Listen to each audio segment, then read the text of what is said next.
మన Chiranjeevi vascular and multi speciality hospital దేశంలోనే best vascular and endovascular facilities and all multi speciality care. ఉపవాసం ఉన్నప్పుడు ఏం తినాలి అనేది ఎప్పుడూ డౌట్గా ఉంటుంది. నిలవున్న ఇడ్లీ పిండి, నిలవున్న దోశ పిండి, నిలవున్న ఊతప్పం పిండి కాకుండా ఫ్రెష్గా ఏదైనా కొంచెం పదార్థం చేసుకుని తింటాం. ఉపవాసాల రోజులు అందరూ తినరు, కొంతమంది తినాలనుకుంటారు, ఏదైనా తిని ఉందామని అనిపిస్తుంది. అలాంటప్పుడు మనం తేలిగ్గా చేసుకునేవి ఏంటంటే బియ్యపు రవ్వతోటి చేసేటువంటి ఉప్మాలు కానీ, లేకపోతే ఉప్పుడు పిండి కానీ, పులిహోర లాంటివి కానీ చాలా మంచివి. పూర్వకాలం నుంచి ఉపవాస రోజుల్లో ఇవే తింటున్నారు.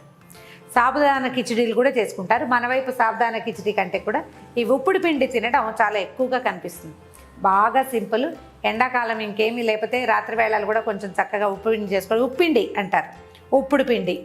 ఈ పిండి చేసుకోవటం, అందులోకి రసమో కాస్త పులుసు కాస్త పచ్చడి ఏదైనా వేసుకుని కొంచెం పెరుగు వేసుకుని తింటే అన్నం తిన్నంత దండిగా ఉంటుంది, అన్నం తిన్నట్టు కాదు. దీన్ని అప్పుడప్పుడు ఉప్మాలాగా టిఫిన్ లాగా కూడా చేసుకోవచ్చు. చాలా దట్ సింపుల్ అండి. ఎంత హాయిగా ఉంటుందో తినడానికి కూడా మహా బాగుంటుంది. ట్రై చేసి చూద్దాం ఇవాళ. ఇదేంటంటే ఏదైనా మందపాటి గిన్నె, ఇత్తడి గిన్నెలు లాంటివి ఉంటే మరీ హాయిగా ఉంటుందండి. మన దగ్గర ఈ సైజు ఇత్తడి గిన్నె లేదు, అందుకని ఇది పెట్టుకున్నాం.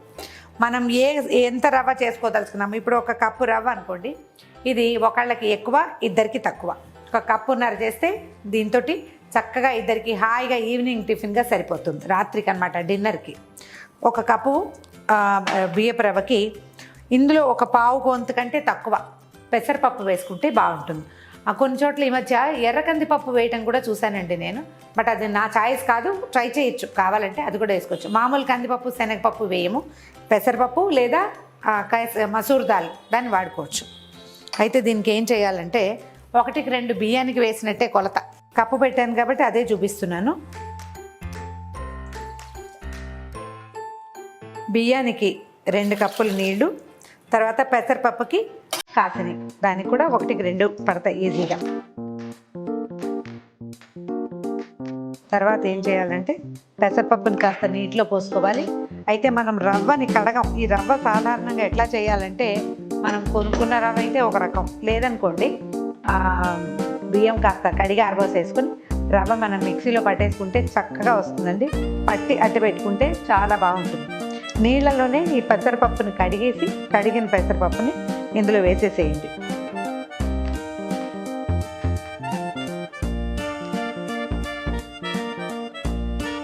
ఇప్పుడు స్టవ్ వెలిగించేద్దాం.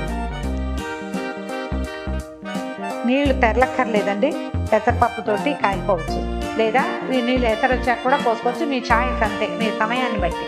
ఈ పెసరపప్పు ఉడుకుతూ ఉంటుంది, ఈ నీళ్లు బాగా తెరిలినాక అప్పుడు మనం బియ్యపు రవ్వ వేసేస్తాం. ఈ లోపల దీన్ని రానిద్దాం.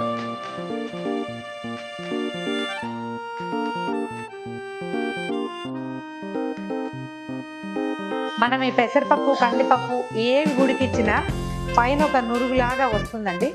ఆ కాస్త తీసేస్తే బాగుంటుంది. మనం పప్పు, రవ్వ కూడా ఒకేసారి వేసుకోవచ్చు. కాకపోతే పప్పు ఏంటంటే కొంచెం ముందు ఉడికితే అంత రవ్వలో బాగా కలిసిపోయి భాగంగా కనపడదు అనమాట. అందుకని ముందు వేసుకోవడం. అండ్ మనం రవ్వలో ఉప్పు వేసేస్తాం. పెసరపప్పులో ఒక కరుకు ఉండిపోతుందని అంటారు, అందుచేత మనం ముందు వేసామన్నమాట. సో ఇప్పుడు ఇది తెరిలిపోతుంది కదా, ఈ తెరిలే దాంట్లో పప్పు సగం ఉడుకుపట్టేస్తుంది.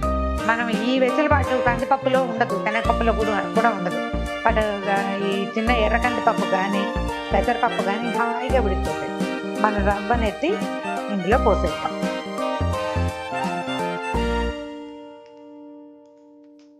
పసుపు వేసుకోవచ్చండి, కొంతమంది వేస్తారు, కొంతమంది వేయరు.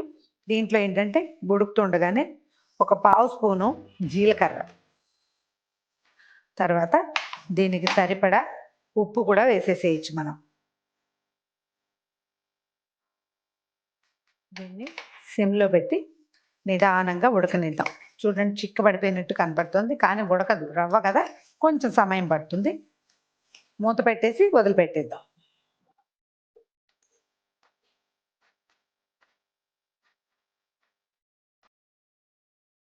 దగ్గరకు వచ్చేసింది కదా, ఒకసారి తిరిగేద్దాం. గిన్నెలు స్టీల్ అయితే కొంచెం అడుగు మాడిపోతుంది. మందపాటి గిన్నె అయితే కనుక ఏమి మాడకుండా రవ్వ చక్కగా ఉడికి వచ్చేస్తుంది అన్నమాట. శుద్ధగా ఉంది కదా, ఇంకొక 2 నిమిషాలు వదిలిపెడితే రవ్వ పూర్తిగా ఉడికిపోతుంది. ఇప్పుడు చూడండి, రవ్వలో ఒక చిన్న వేరే రంగు కనపడుతుంది. చుట్టూతా ఉడికినట్టు లోపల తెలుపు ఉంది, అది పోవాలన్నమాట. ఇంకొక 2 నిమిషాలు మూత పెట్టి ఉంచుతాం. ఇదిగోండి మన ఉప్పుడు పిండి రెడీ. ఇదేంటంటే ఈ కనపడే శుద్ధ చల్లారాక ఉండదు. ఇంకొక నిమిషం అయ్యేసరికల్లా ఇది మెల్లిగా చక్కగా విరవిరలాడుతూ వచ్చేస్తుంది.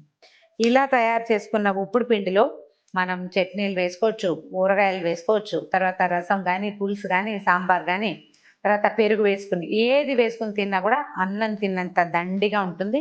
కడుపులో చల్ల కదలకుండా ఉండొచ్చు హాయిగా. అయిపోయింది.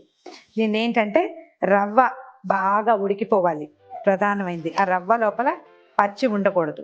తర్వాత మనం దింపేసాము అనుకున్నా కూడా మూత పెట్టి ఒక 5 నిమిషాలు వదిలేసి తర్వాత వడ్డం చేసేసుకోవచ్చు. అయితే దీంట్లో తిరగమాత పెట్టుకోవడం ఒక విధానం, కొంతమంది పెడతారు. ఇక అందులో ఇంకేం లేదు, అలాగే తినేసేయటం, నిమ్మరసం వేసుకుంటే సరిపోతుంది. లేదా తాలింపు లేకుండా ఇలా కూడా వడ్డించవచ్చు. జస్ట్ ఒక చిన్న నేతి తాలింపు వేద్దాం. ఇది జస్ట్ డిష్ చూపించడానికి మాత్రమే, చాయిసే అది పూర్తిగా. పక్కన పెట్టి దీని మూత దీని మీద పెట్టేద్దాము.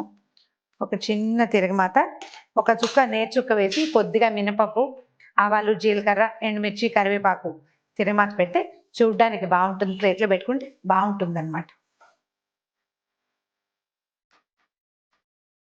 ఇందులో బేసిక్ ఈ ఐడియా ఎందుకంటే మనం పెసరపప్పు వేసాం కదా, అది అరగడానికి కాస్త తాలింపు, నెయ్యి, తర్వాత ఏమో ఇంగువ పెడితే అరుగుదలకు వస్తుందని నమ్మకం, అంతే. చిన్న తాలింపు, ఎక్కువ పెద్ద హైరాన్గా ఏం చేయము.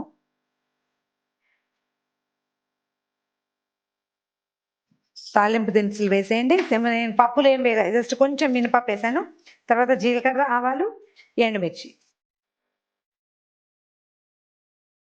కాస్త ఓపెన్ చిటపట్లాడనిచ్చి కడిగి పెట్టుకున్న కరివేపాకుని కొద్దిగా నలిపి పెట్టండి. తర్వాత ఇంగు వేసేద్దాం.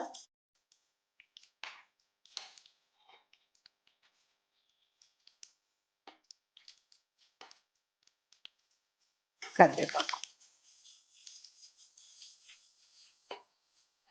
అన్ని మనం ఉప్పుడు పిండి మీద వేసేద్దాం.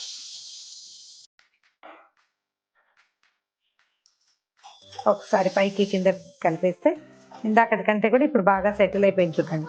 ప్రతి 5 నిమిషాలకి దీని మొహంలో తేడా వచ్చేస్తుంది అనమాట.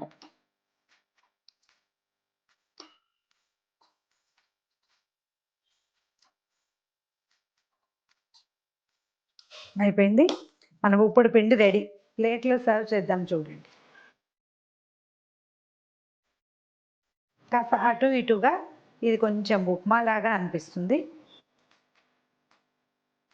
కొంచెం రసము, చట్నీ వేసి పెట్టేద్దాం.